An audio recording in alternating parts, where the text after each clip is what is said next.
Bonjour à tous, ravi de vous retrouver en ce mercredi 15 novembre 2023. On va parler portefeuille fictif aujourd'hui. Donc ce portefeuille qu'on a commencé en novembre avec 10 000 euros se retrouve aujourd'hui avec 12 200 euros. Donc on commence bien cette année 2023. La précédente émission liée au portefeuille fictif, c'était il y a quasiment 2 semaines d'ailleurs. Et vous voyez, le portefeuille donc était composé, si vous regardez dans l'encas en haut à droite sur la vidéo, regardez, Bitcoin 48%, Altcoin 52%.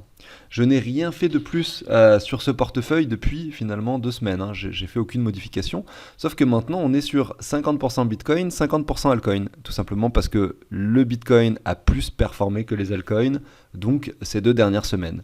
Et ça, on le voit sur le graphique qui montre les altcoins par rapport au Bitcoin. Donc vous l'avez ici. Et donc si vous prenez les 2 dernières semaines, là ici, chaque bougie représente une semaine. Quand on avait fait la vidéo où on était sur du 52% altcoin, 48% Bitcoin, c'était là. Et là, on voit que les altcoins ont perdu en moyenne donc 10%, 11%, même quasiment 12% par rapport au Bitcoin. Et donc du coup, vu que sur cet outil, vous avez les prix des cryptos qui sont actualisés en temps réel, vous voyez, bon, par exemple, si le Bitcoin prend 2000 dollars aujourd'hui, bah, vous allez voir instantanément la valeur que vous possédez en Bitcoin augmenter, le pourcentage que ça représente par rapport au reste aussi qui devrait du coup augmenter, vous voyez. Donc en fait, tous les calculs sont préenregistrés et cet outil, je l'ai créé avec un programme informatique derrière qui va vous permettre de récupérer le prix des crypto-monnaies en temps réel. Donc à la base, moi, c'était un truc dont je me servais tous les jours, dans ma vie de tous les jours, parce que je l'avais créé pour moi. Puis après, j'ai créé ma chaîne YouTube, je parlais de crypto et tout ça, donc c'était fin 2020. Et c'est directement lorsque j'ai lancé la chaîne que je me suis dit que je voulais partager ça avec mes abonnés. Au début, avec vraiment pour des sommes dérisoires, qui d'ailleurs, il y a toujours des personnes qui ont pu, sur les tout débuts de la chaîne YouTube, probablement obtenir ce tableau pour des donations très faibles. Maintenant, il y a des paliers, des limites, etc. Mais c'est vrai que l'outil a bien évolué et maintenant, il est quand même beaucoup plus avancé, beaucoup plus amélioré qu'au début, lorsque j'ai créé ma chaîne YouTube. Il faudrait que je retrouve les premières émissions pour vous montrer à quoi il ressemblait. Je le ferai un jour pour vous montrer. Mais voilà, grosso modo, c'est ça l'idée. Donc, vous allez pouvoir tout simplement ajouter du coup toutes les plateformes que vous avez ici. Ensuite, vous entrez vos soldes crypto pour chacune des plateformes, tout simplement. Vous pouvez avoir par exemple du Bitcoin sur plusieurs plateformes et donc entrer ici 0,1, ici 0,2, etc., etc. C'est assez simple d'utilisation. Et ensuite, il y a un autre onglet où vous allez dire toutes les transactions que vous faites, vous allez les rentrer par rapport à l'euro. Dès que vous changez de l'euro contre une crypto, vous le mettez ici. Voilà. Après, vous pouvez aussi remettre les ventes, c'est-à-dire quand vous passez de crypto à euro. Parce que quand vous passez de crypto à euro, il y a une plus-value qui se déclenche et une imposition à payer qui se déclenche automatiquement. Donc si vous voulez bien sûr faire de l'investissement dans les règles, ce que je recommande bien sûr à tout le monde, vous avez du coup la plus-value qui s'affiche ici, ce qui va vous aider grandement pour faire vos déclarations d'impôts également, donc d'avoir cet outil parce que vous allez connaître la plus-value sur chacune de vos reventes en temps réel par rapport finalement à la valeur des cryptos actuelles qui est donc récupérée bien sûr. Voilà, donc ça c'est pour le fonctionnement, c'était le petit instant promo, à savoir que si vous voulez en savoir plus, il y a tout simplement un lien sous la vidéo qui vous amène sur une autre émission où j'explique beaucoup mieux le tableau qu'aujourd'hui, parce que là je l'ai fait vraiment rapidement. Et ensuite il y a un autre lien qui vous amène sur le site de Crypto Organize, vous avez un onglet donation, et sur cet onglet vous trouverez du coup l'outil, le tableau en question. Voilà, alors, je vous embête pas plus, aujourd'hui le programme est simple, finalement ça va être l'analyse de l'altcoin dominance, on va aller voir un petit peu ce qu'il se passe, ce matin je crois qu'on l'a pas faite, et puis ensuite on va aller voir des cryptos du portefeuille fictif. On en a déjà 20 dans ce portefeuille, je les ai comptés, en fait le tableau les a comptés pour moi, c'est écrit ici en bas à droite. Voilà, j'en ai 20 avec le Bitcoin compris, et ça va être intéressant de regarder ce qui se passe sur ces cryptos-là, et surtout voir comment est-ce qu'on peut agir sur ce portefeuille, qui finalement j'allais dire est un miroir de mon portefeuille, mais non pas vraiment. Moi, avec mon portefeuille personnel, je prends un petit peu plus de risques, parce que c'est mon portefeuille et je le conçois en fonction de mon état d'esprit.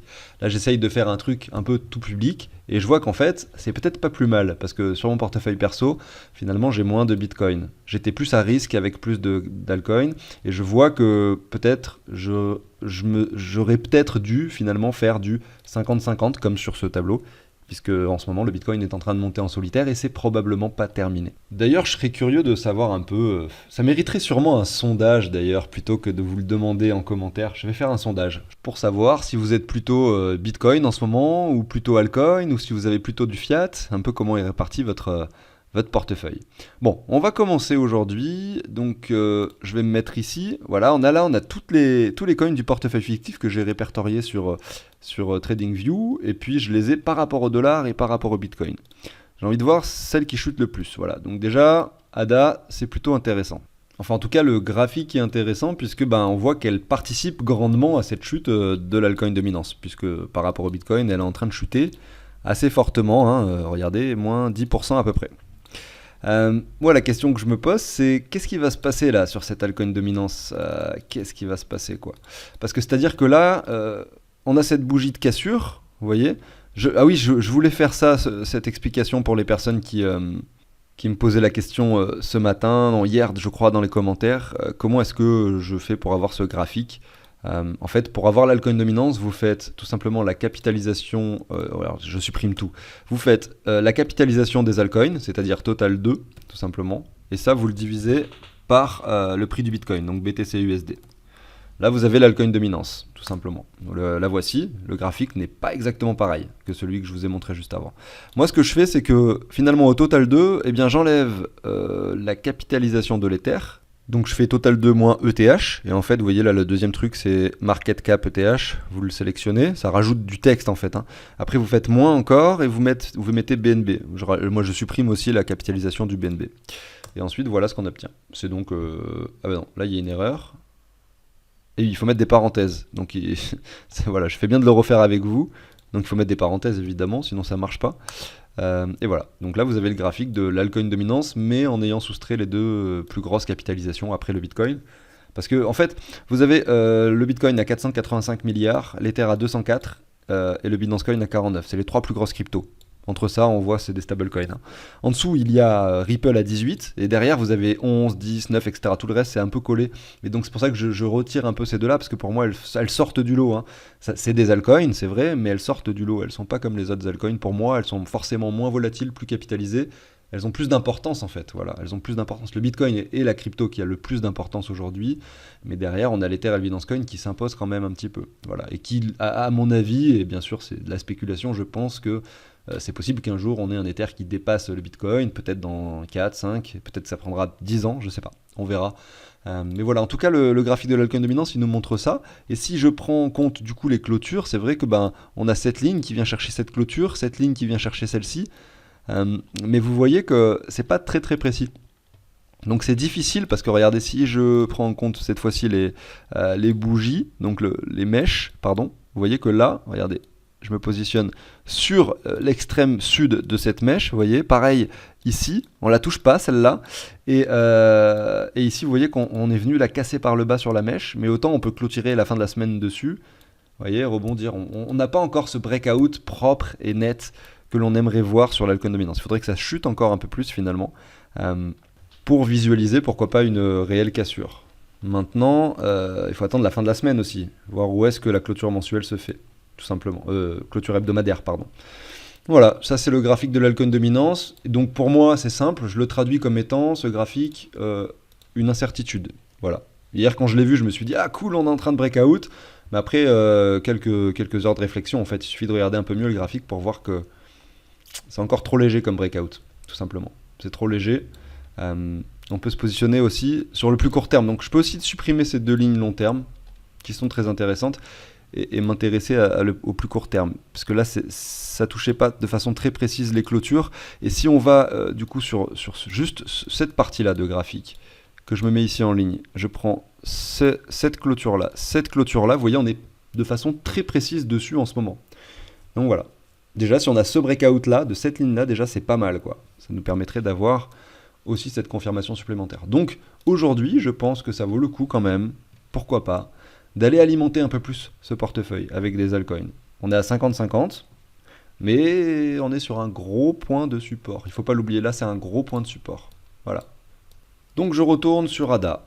Tout simplement, est-ce que ça vaut le coup de recharger cette crypto? On avait cet énorme W, le breakout. On peut essayer de... Voilà, cette ligne, elle n'est pas d'actualité pour l'instant, donc je l'enlève.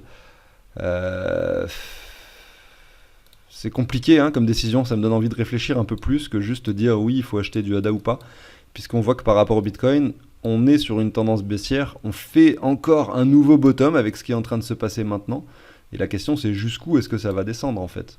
Il n'y a rien qui nous montre, enfin on n'a aucun signe de reprise sur ADA. Sur le long terme, sur le Bitcoin, vous voyez, on fait que de chuter. Même si la chute est moins puissante qu'avant, hein, d'ailleurs on le voit bien ici, on commence à ralentir. Malheureusement, voilà, on ne sait pas trop ce qui nous attend en fait. On sait pas trop ce qui nous attend. On est revenu là sur les 85,4. On va dire que ça c'est un élément important. Ouais, le 85,4, ça peut être vraiment un bon palier d'achat. Effectivement, aux alentours des 13,18. Là, on est sur les 13,43. Ouais, honnêtement. Rajouter un petit pourcent sur ADA, ça peut se tenter. On verra ça tout à l'heure. Regardons maintenant Theta par rapport au Bitcoin. Beaucoup mieux qu'ADA, hein, beaucoup mieux parce que le bottom, on voit qu'il est là, on n'est pas en train de... On est en train vraiment de ralentir cette tendance et que voilà, on peut espérer ce retournement qui du coup n'est pas sûr du tout pour l'instant. Mais finalement c'est assez simple, hein. Si vous voyez que l'altcoin dominance casse cette ligne-là, eh bien, effectivement il y a de fortes chances quand même qu'on ait la plupart des altcoins qui viennent chercher un nouveau plus bas par rapport au Bitcoin. Donc dans ce qu'on va faire, c'est-à-dire le fait de recharger quelques altcoins, on va garder cet esprit en tête que il faut le faire de façon modérée. Parce qu'on est début 2023, on a vu les cycles de temporalité que voilà, le bear market pouvait durer encore un an. Un an c'est long, et donc on peut facilement faire des erreurs en bear market. Parce que il y a toujours cette possibilité, on l'a vu sur l'émission d'hier ou avant-hier, je sais plus, que le Bitcoin monte ou même ce matin on en a parlé, que le Bitcoin monte sur les 40 000, vous voyez, avec des altcoins qui finalement ne montent pas beaucoup par rapport au dollar, en fait chutent par rapport au Bitcoin, et donc que ce phénomène se produise sur l'altcoin dominance. Et si ce scénario se produit, forcément toutes les actions que je vais faire aujourd'hui vont porter préjudice au portefeuille, vous voyez, parce que si je change du Bitcoin là pour des altcoins, même si je le fais à hauteur de 1% sur 5 ou 6 cryptos, c'est-à-dire 6% de Bitcoin que je change en altcoin, forcément, si le Bitcoin monte en solitaire dans les semaines, mois qui viennent, je vais gagner moins d'argent avec ce portefeuille que si je ne fais pas ces actions-là. Mais c'est pas grave, puisque de toute façon, on part du principe qu'on ne sait pas ce qui va se passer, et on accepte cette petite perte supplémentaire de 6%, donc, tout simplement parce qu'il y avait aussi, bien sûr, la possibilité que ça ne se passe pas de cette façon. Et donc c'est ça l'investissement par palier. L'investissement par palier, c'est le fait de raisonner en se disant que on ne sait pas ce qui va se passer. Le marché est imprévisible. Parce que sinon, quel est l'intérêt de faire des paliers si vous savez exactement où va s'arrêter le prix du Bitcoin? Aucun finalement, autant acheter pile poil le bottom. Non, là on ne sait pas. Donc le Theta, je pense que ça peut valoir le coup d'en recharger un petit pourcent également. On va aller voir AVE par rapport au Bitcoin, qui a un très joli graphique et qui dessine, regardez, 3-4 bougies rouges d'affilée par rapport au Bitcoin. Je pense que ça serait dommage aujourd'hui de ne pas recharger des altcoins avec du Bitcoin, parce qu'on a vraiment ces enchaînements de bougies rouges qui sont peut-être pas terminés mais qui se dessinent proprement. Zilliqa également, alors là, lui, on est sur un double bottom, avec, regardez, au mois d'avril 2022, une très forte hausse sur Zilliqa qui s'était produit par rapport au Bitcoin et qui revient aujourd'hui sur cette zone basse. 2 bougies consécutives rouges, bon, à voir. Derrière Chiliz, pareil, alors lui, il était dans sa zone de rechargement, j'ai fait que de vous dire oui, c'est une zone super intéressante, c'était le cas, mais maintenant qu'on est encore plus bas, c'est encore plus intéressant, d'où la raison des paliers, encore et toujours, je pense. J'ai l'impression que ça va être difficile de choisir quelle crypto recharger, sachant que du coup forcément, vu qu'elles chutent un peu toutes par rapport au Bitcoin, elles semblent toutes intéressantes. Voilà. Alors là, Avax, clairement, je le valide. Lui, je vais le recharger. Parce que là, ce graphique, je l'adore. Voilà, on est sur un joli triangle, on est en bas du triangle. On n'attend qu'une chose, là maintenant, c'est le rebond. Et la zone de support se matérialise très très bien sur Avax. Alors, qu'est-ce qu'on a d'autre? IGLD nous dessine également quelque chose de super cool, un double bottom en fait. Ça veut pas dire qu'on va pas aller plus bas, mais ça c'est cool parce qu'on voit un truc qui chute très très fort, qui remonte très très fort, qui se stabilise et qui descend lentement pour revenir sur cette zone. Ça ressemble à un support en fait aussi, un support qui peut bien sûr tenir quoi. Comme ce que l'on voit sur l'altcoin dominance. Là j'ai beau vous dessiner tout ça, c'est un support là très pertinent qui peut tenir bien sûr.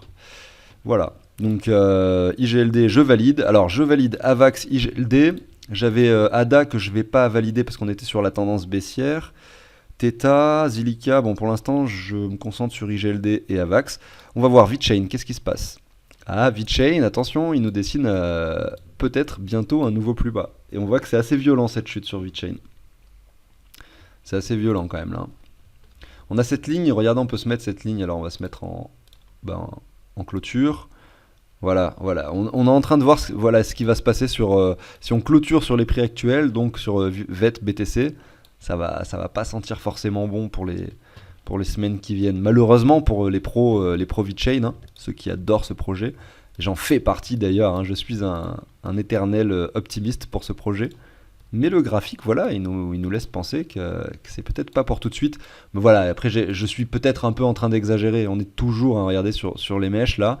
Il suffit de rebondir un petit peu pour réintégrer cette zone rapidement, pour avoir finalement simplement un truc qu'on pourra considérer comme un triple bottom. Mais vous voyez, cette rapidité de chute, elle est quand même assez impressionnante. Donc on en a déjà rechargé plusieurs fois, hein, dans le portefeuille fictif.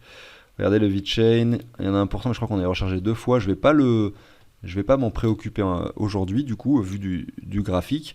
Maintenant, le CRO de crypto.com. Ah, là, il y a un truc qui me plaît bien sur ce graphique, mais c'est une crypto un peu centralisée, hein, on va pas se mentir, même si, remarque, il y a Chronos, mais je pense que je crois que c'est détenu en majorité par la team de crypto.com. Donc forcément, on voit dans ces mouvements en fait que c'est pas naturel. Je sais pas si vous trouvez ça naturel, mais regardez par exemple ici ce nombre de bougies consécutives dans le rouge. Et ici pareil, là c'était en mai 2020 jusqu'à juillet 2020. Là pareil, on avait, vous voyez, aucune bougie rouge qui se dessinait. Euh, et sachez également que en juillet 2020, crypto.com était passé devant le Binance Coin en capitalisation. Je crois que c'était là, sur ce sommet-là, si je ne dis pas de bêtises. Là, c'était la sortie de la blockchain Chronos. Bon, ok. Là, c'est pareil. Là, c'est de l'euphorie, ça. Ça, c'est pas de la manipulation. Enfin, je sais pas. Je veux pas dire que c'est de la manipulation, mais je veux dire, ça, c'est naturel comme mouvement. C'était de l'euphorie liée à la sortie de Chronos. Mais là, il y avait quelque chose de bizarre, je trouve. Mais bon, ça m'empêche pas de faire une analyse et de voir que là, on est sur un point très pertinent. Pense que je vais, comme je le dis, la valider pour recharger 1% de plus. Ensuite, on va aller voir le BAT. BAT par rapport au Bitcoin. D'ailleurs, crypto que je trouvais très cool. On réintègre vraiment ce rectangle rouge que j'avais dessiné avec vous, vous voyez. Donc là, on est passé en dessous de cette ligne pointillée qui prend 3 clôtures quand même en compte. Mais sur du court terme, c'est vrai que là, on observe que depuis le mois de mai 2022, on est quand même sur une tendance baissière sur BAT Bitcoin, mais on est quand même sur le point de support. Parce que vous pouvez donc, quand on a quelque chose qui fait que chuter, on se dit mince, c'est peut-être pas le meilleur truc sur lequel investir. Mais par contre, c'est peut-être pas le meilleur truc sur lequel investir, sauf que si ça chute depuis un moment déjà, on peut s'attendre à ce qu'à un moment donné, ça se retourne, et du coup, on peut se mettre une ligne comme ça et essayer de choper vraiment cette zone de prix, vous voyez. Là, c'est pas intéressant, là, c'est intéressant. Vous voyez. Donc, c'est pour ça que là, pour moi, c'est intéressant. En plus, on a un point beaucoup plus bas ici en décembre 2020. Et voilà, donc je sais pas, BAT, si je vais le recharger ou pas. Je le laisse en stand-by pour l'instant, je vais y réfléchir. Rose, très cool, très cool. Très cool parce qu'en fait lui il fait pas ce petit schéma que je viens de vous dessiner. Il est vraiment sur quelque chose qui semble se retourner. Voilà, on a un plus bas, moins bas que le précédent. Ici on a donc cette légère tendance haussière qui est en train de se dessiner. On est plutôt bas, on a eu cette grosse poussée, on revient là sur des prix intéressants, hein. Le rose je valide ici à 100% tout simplement, donc je le rajouterai à la liste. D'ailleurs je me suis marqué les cryptos qu'il faut que j'achète à la fin de la vidéo, tout simplement pour faire les simulations avec le portefeuille fictif. Ensuite, on a Radix XRD, là c'est par rapport au dollar. Oulolo. Bon, Radix, il est en train de nous dessiner un nouveau plus bas là, mais violent quoi. Vraiment violent, parce que on revient sur les mèches, il va falloir voir ce qui se passe dans les jours qui viennent. Est-ce qu'on va retourner et ravaler Là, des fois, il y a peut-être des coups de génie à faire en fait quand vous voyez ça, parce que en fait, c'est comme si, imaginez qu'on fasse la même chose qu'ici ou qu'ici. Vous voyez qu'à chaque fois, c'était des opportunités incroyables d'acheter du Radix sur ces mèches. Donc est-ce que là, ce qu'on a à l'écran, ça va se traduire à la fin de la semaine par une mèche? C'est ça la question que je me pose. Est-ce que dans 2-3 jours, on revient ici, bim, en fait, ça sera une mèche finalement, tout simplement, un peu à l'image de ces deux précédentes, et bim, derrière ça monte. Je sais pas. En tout cas, moi, voilà, quand je vois ça, je me sens pas à l'aise avec un achat, vous voyez, de la crypto en question, en tout cas. Donc la question se pose quand même par rapport à ce que je viens de vous dire et le fait que voilà, des fois, ça peut être des bottoms. On voit que, historiquement parlant, c'est un point très pertinent.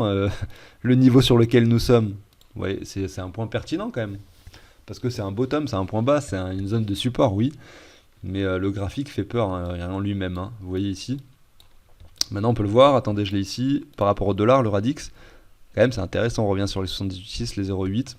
Franchement, ça vaut le coup de le tenter. C'est risqué, mais là, ça vaut le coup de le tenter, finalement. On va mettre XRD ici, voilà. Ensuite, le TWT par rapport au Bitcoin, qui continue de chuter. Je ne sais pas si vous vous rappelez, je vous avais dit, lorsqu'on était sur cette zone, c'est un niveau super pour recharger du TWT, etc. Mais ça, c'était sans compter sur le fait que voilà, l'alcominance nous préparait quelque chose de un peu plus bearish finalement. Et donc oui, on a pété cette ligne qui était hyper pertinente par le bas. Voilà. Et donc aujourd'hui, si je reprends toute cette hausse, on est au milieu de la zone de rechargement. Voilà. Donc on pourrait s'attendre encore à des niveaux inférieurs, notamment celui-ci. Là, ça enchaîne hein, les bougies rouges. On n'a pas trop de signes de reprise. Ça fait combien de temps qu'on n'a pas de bougie verte ici sur le weekly? Ça fait bien 2-3 mois. Donc j'aurais tendance à patienter un peu plus sur TWT. ICP maintenant, Internet Computer. Alors, oula, on est aussi un peu comme Radix, vous voyez. Ça sent les nouveaux bottoms hein, par rapport au Bitcoin. Les bottoms qui n'ont pas été atteints depuis juin quand même. Hein. Je sens, par rapport au dollar, je sens qu'on va nous dessiner des... Alors là, il est très très moche, mais parce que je l'ai mal dessiné. Je sens que par rapport au dollar, on va nous dessiner des jolis W, et que par rapport au Bitcoin, on va nous faire des jolis pics baissiers. Voilà. C'est vraiment ce que le marché nous donne là comme information en ce moment. ICP, triple bottom, ouais, on pourrait se mettre un palier, évidemment, on pourrait toujours. À combien j'en ai déjà là des cryptos? 1, 2, 3, 4, 5, il faudrait que j'en trouve une sixième, parce que j'avais dit que j'allais le faire avec 6%. Est-ce que ce sera ICP? Je sais pas. On va voir Uni. À Uni, il m'intéresse un peu plus, parce que ben voilà, il a touché un point beaucoup plus bas ici au mois de juin. Il a montré une réelle euphorie ici entre juin et juillet 2022. Ce M qui s'est dessiné, qui est confirmé, le retour sur les 61,8, ouais, c'est pas assez profond pour moi, non, c'est pas assez profond. J'aurais aimé voir les 78,6. Allez, il m'en reste deux, je vais passer ça rapidement. Le SNX. SNX, ici, voilà, on a un range, on est plutôt au milieu du range, donc ouais, je préfère voir des bottoms quand même. Le Link, très cool, très cool ce graphique, puisque je pense qu'on est sur les 78,6. Il montre un peu de plus de résilience, et oui, on est sur les 78,6.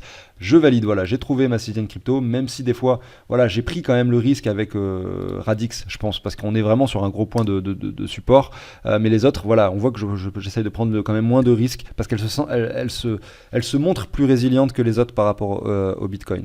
C'est celle où on prend le plus de risques, on peut le faire le plus de profit. Donc XRD, les attentes peuvent être importantes. Vous voyez, on peut, pourquoi pas, imaginer un gros truc, hein, de grosses performances sur cet achat qu'on va faire aujourd'hui sur Radix. Donc là, je vais marquer Link, voilà.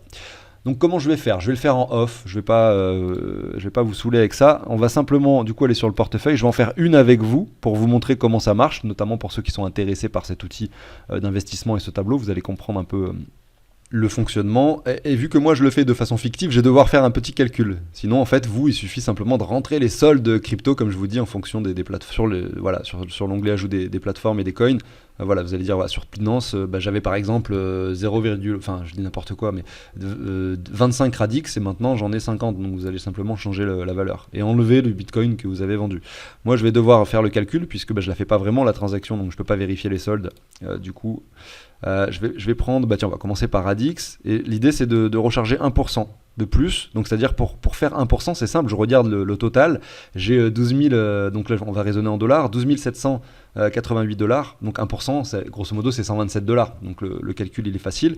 Moi ce que je vais faire, c'est que je vais voir du coup 127 dollars combien ça fait en Bitcoin. Je mets 127, je vois que 127 dollars ça fait 0,0051 Bitcoin. Du coup là je remets Bitcoin en haut, je vais mettre le Radix en bas, et je sais que mes 0,0051, hop, il faut que je mette une virgule, sinon ça fonctionne pas, et bien ça représente 3369 Radix, voilà. Donc c'est comme ça que je vais pouvoir procéder à ma transaction. Je vais retirer 0,0051 Bitcoin, et je vais ajouter ici, voilà, je vais mettre un petit égal pour symboliser le fait que je fasse bien deux achats, 3000, combien 3369. 3369. Donc là, en toute logique, on passe à 51,49. Voilà, regardez ici en haut, 51,49. Voilà. Et le portefeuille a exactement la même valeur, hein, en théorie, je n'ai pas vérifié avant, mais voilà, j'ai supprimé les bitcoins, j'ai rajouté le Radix, maintenant on en a 2%. Je vais faire la même chose avec les 5 autres cryptos. Et voilà, c'est fait. J'ai maintenant 42% de Bitcoin, 58% d'alcoin, et donc la boucle est bouclée, hein. C'est bon, hein. On est repassé plus en altcoin qu'en Bitcoin au vu de ce que l'on observe sur cette altcoin dominance, qui nous montre ici un support très puissant, hein, mais plus ça va, moins ça va. Tout à l'heure on était dessus, on voit qu'on est en train de la percer, voilà, donc évidemment c'est peut-être ce que j'ai fait aujourd'hui, ça sera peut-être une bêtise à terme, mais voilà, vous avez compris que l'idée c'est de faire des paliers, et donc voilà, si ça chute, eh ben, on rechargera encore un peu plus, et du Bitcoin, on en a encore pas mal, puisqu'il en reste 4000$ sur ces portefeuilles composés d'approximativement 9000 $ de crypto.